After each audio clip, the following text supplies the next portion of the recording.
विधानसभा कार्यालय भारतीय जनता पार्टी विधानसभा कार्यालय भद्रक निर्वाचन मंडल अंतर्गत केदारपुर ग्राम पंचायत विजु जनता दल और कांग्रेस दल त्याग कर अनेक कार्यकर्ता आज भारतीय जनता पार्टी सामिल होले। निश्चिंत से योगदान से सामिल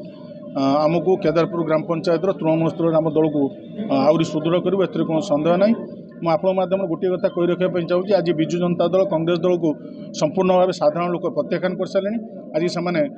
विचलित, आज से एत नीच स्तर को जाइए, साधारण लोक को धमकाई चमकाई पछौना कि मुझे कही रखा चाहिए दीर्घ 24 वर्ष लोक आप दायित्व देते कि जपरी भाव आप ओडावासी को भद्रकवासी को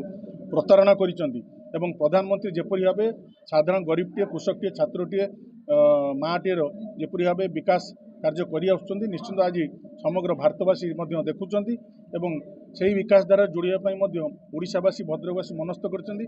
जिते प्रकार प्रयास कले जिते प्रकार प्रलोभन देले जिते प्रकार भयभीत कले आगामी दिन में 2024 जून 1 तारिख दिन लोक मैंने मनस्थ कर भारतीय जनता पार्टी को आशीर्वाद करेंगे और प्रथम थर भारतीय जनता पार्टी ओडिशा रे एकाकी सरकार करिवो एवं भद्रक निर्वाचन मंडल एक परिवर्तन आसो से परिवर्तन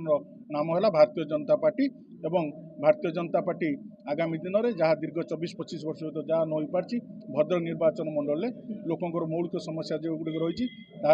आगामी 5 वर्ष भारतीय जनता पार्टी गुरुत्वर सहित प्राधान्य दे समाधान करेंगे।